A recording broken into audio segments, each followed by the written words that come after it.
Previously on Balls. Bollocks, we're back. Neil Collins in the chair. We've got massive football coming up this weekend for South Africa with the Orlando Pirates in the Champions League and the 4 quarter-finals over the next 5 or 6 days for the Telkom knockout. But of course, this week has also involved an awful lot of World Cup qualifiers and people getting in and people not getting in. Portugal, for instance, reaching the playoffs. My screen's gone on the blink in front of me. I was just going to read you out all the sides that still have to qualify. Obviously, the 5 African nations are only one leg into their final playoffs to qualify for Brazil next year. We've got all the European definite qualifiers are now named. Holland, Germany, France, England, Spain, all the normal suspects. Switzerland as well. They whipped in there. Belgium, of course, as we expected. Belgium with this unbelievable side. Belgium, Italy, Germany, Holland, Switzerland, Russia, Bosnia, England and Spain. We're now trying to get hold of Ron from World Sports Betting. He's going to go through Top Odds, our backers, Top Odds.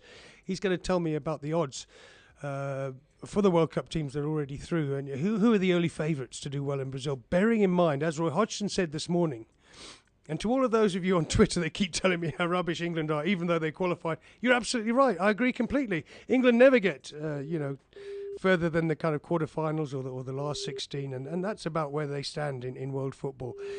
But Belgium, we're looking at Belgium, Germany. But of course, Len, is that you? Len from World Sports Betting? How are you, Neil? Hi, Len. How are you doing, mate? We got the Top Odds site up. I'm just talking my listeners and viewers through the current qualifiers, pointing out that Roy Hodgson this morning, a lot of South African Twitterers are telling me England are rubbish and they're not going to win it. I agree completely. So does Roy Hodgson, who coached here when he was young, coached in South Africa. He's now the England coach. He got them through that tricky little final hurdle against Poland, 2-0. Stephen Gerrard, the veteran, scoring the goal that kind of clinched it. But of course, Roy Hodgson also making the very astute point that no European side has ever won the World Cup in South America.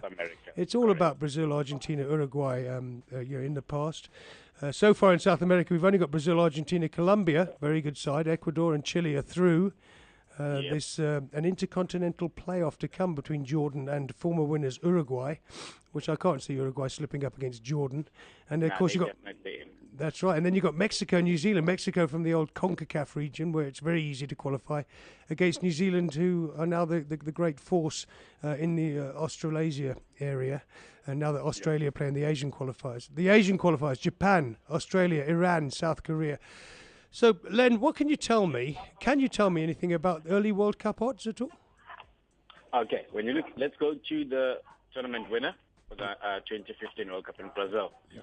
Okay. Just to explain to our listeners, Len, you go into www.topodds.com, go down the left-hand menu to soccer, and then you'll find World Cup under soccer, and you have there the bookies, LM Bookmaker, World Sports Betting, both offering their odds, their early odds on who might win the World Cup, and there's some very, very interesting selections there. Okay, if you look at World Sports Betting, we're offering 33-10 Brazil to win the tournament. Yeah. Whereas you'd find some bookies would go even shorter. Since they're playing at home, they won the Confed. And there's also some history there with the team winning the Confed, not winning the World Cup. Yeah. So I wouldn't count them in. They have a very young side, and you need that extra experience going to the World Cup. The Navy and all that, they haven't been there yet. So I'd still count 1 or 2 European teams having a very good chance of going in there. Germany, for instance, picking at the right time, I would say. For me, they have a very good shot at winning this tournament. And then you go down to Holland, 20-1, big value. They have a strong team. They've kept the whole team for a few years now. They have to come to their party. They've always been chokers. So, yeah, I still think a European team has a very big chance.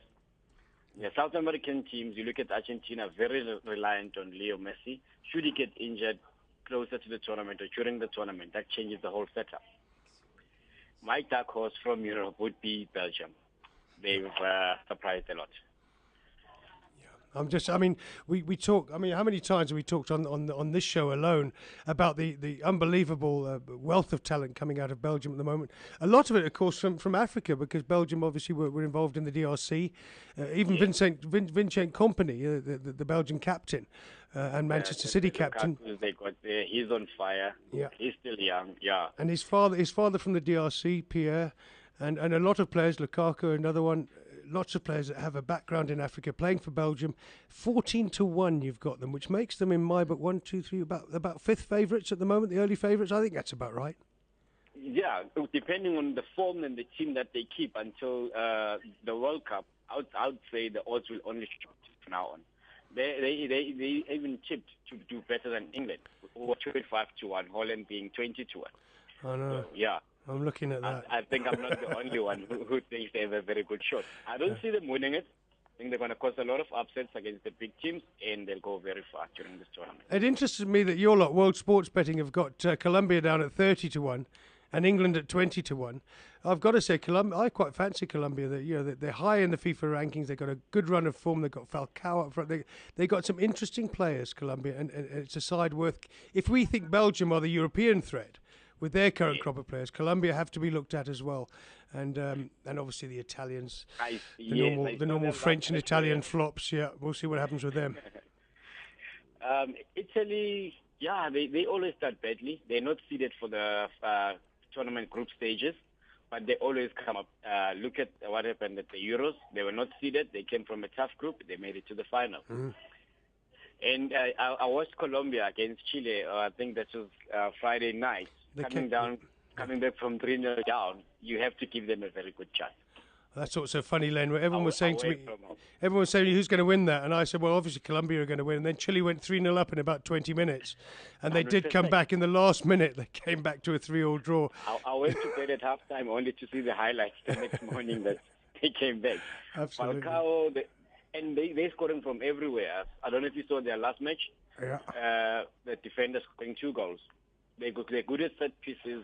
They pile up all the pressure on their attack. They're very strong side. Yeah. That's why I would say 33-10 or 3-1 in Brazil is very short. We can't just say they're going to win just because they're playing at home. Well, I've got to say, I think the value in there, particularly with World Sports Betting, would be Colombia for me. I'd be straight on them at 40-1, and I'd be quite confident in an each way bet that they would get in the top 3 or 4. I think Colombia are going to be there or thereabouts. Well, definitely. After qualifying from the World Cup group stages, anything is possible. You only have to win 3 matches and you're world champion. Absolutely. Len, can we then move on to something a little bit closer to home? Because there's the constant kind of slight depression that South Africa haven't actually got to even to the playoffs in Africa.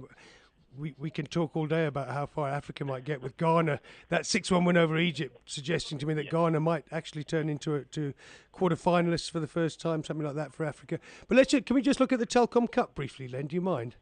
The Telkom knockout. First game we got here on Saturday afternoon. SuperSport versus Swallows. Yeah. What a match! It is. Okay. What I've noticed is in the last 7 years, Swallows hadn't beaten SuperSport. They only beat them this season. So I would say SuperSport have a lot to prove again under the new coach. Yep. And Swallows have to, from what happened in their first match, they were playing away as well, and they beat them 2-1. So I'll tip Swallows for a win.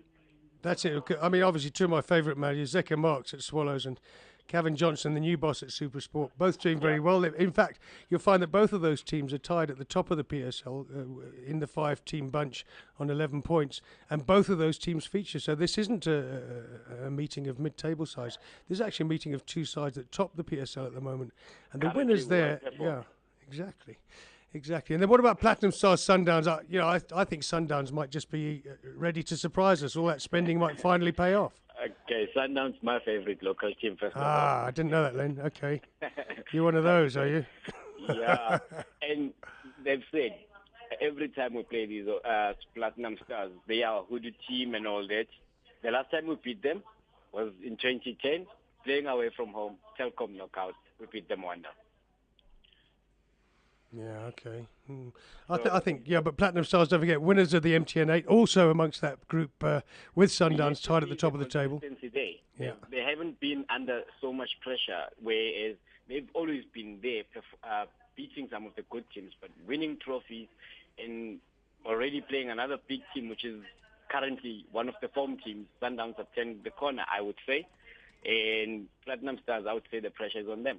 Yeah. Okay, we've got to come to Chiefs, haven't we? Okay. Sorry? We've got to have a look at Chiefs. I mean, I know a lot of people are focusing on Pirates this weekend with the African Champions League, but I mean, you've got to look at the Chiefs situation against Free State Stars, not having a great season. Steve Compella's men in Bethlehem, but you know they've got a home advantage here. Chiefs 7-10. Yeah, they should do it. Chiefs is one team to always respect. In a cup match, they're the best cup team in the country. It's been ages. It's been proven. So I'll still go for the Chiefs. Let's look at what was available for this match. Yeah. Okay. That's the Telkom knockout. And I'll tell you now, I'm just waiting for it to open. Yeah, I took a while. Yeah. South Africa. There you go. Because I mean, Chiefs. If Chiefs were to lose to Free State Stars the weekend, I think there'd be quite a lot being said amongst the Amakosi. I mean, they desperately want to progress and prepare for their own place in the African Champions League next year. Yeah, looking at the odds, I would say they're very short. They're 6.5 to 10, which is for every 10 rand you spend, you only win 650. But knowing how good Kaizer Chiefs are in cup matches, it would be a nice bet to place. Kaizer Chiefs to win in 90 minutes, Swallows to win in 90 minutes onto Sundowns. Yeah, no, I agree. I can't see Chiefs slipping up. Free State Stars just kind of lost a little bit, haven't they, since the that's what happens every off-season, where you sell some of your good players and then you have to rebuild every time. Always remember there was a time last season where Free State Stars, you actually started to think they could end in the top three, and Steve Compella did that miracle, and then they had to sell players. So I feel a bit sorry for him. I think he's a good coach. That's the problem when you coach smaller teams. No disrespect there, but you always have to sell to make the money. Right, Len, listen, I don't think you've got odds up for the Champions League game, Orlando Pirates against Esperance in Tunisia on Saturday night, but what's your own feeling on that? Are Pirates going to be...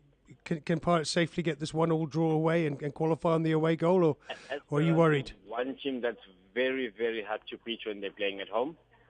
As a South African, I'd give Pirates a chance. We do have betting, though. We do have betting available. Sorry, okay. Yes, we've got Esperanza overwhelming favorites at 8 to 10. For every 10 rand, you only win 8 rand. Yeah. Pirates, big value.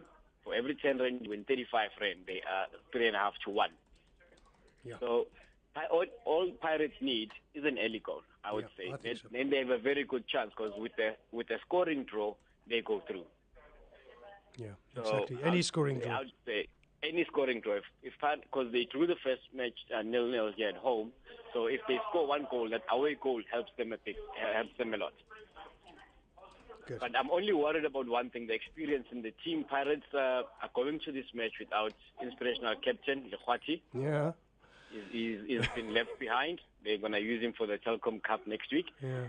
And then they got Happy Chele, who's just come back from injury, but he's been very good, like he never left. And then you look at their central defense. They got Roy Mahamudza, who's prone to getting booked in every match. And then they got Gaba, who's inexperienced in the PSL. Going to Africa, I don't know if they've got a good combination at the back there. To have Sia Sangweni injured again is definitely a huge blow for Pirates. And Lucky Lekhwati in this kind of situation involving dead aunts and all that kind of thing. Injury. Yeah, I know. It's all a bit dodgy. It's all a bit dodgy. Listen, Len, thanks as always for your help, mate. We could talk as well about the English football. I'll have a word about the English football with the Mole and Rob Shepherd from the Mail, who we've got to get in before the end of the show. Thanks, Len, and let's hope Orlando Pirates do it. I hope so too. Have a nice one. This is Bulls Visual Radio.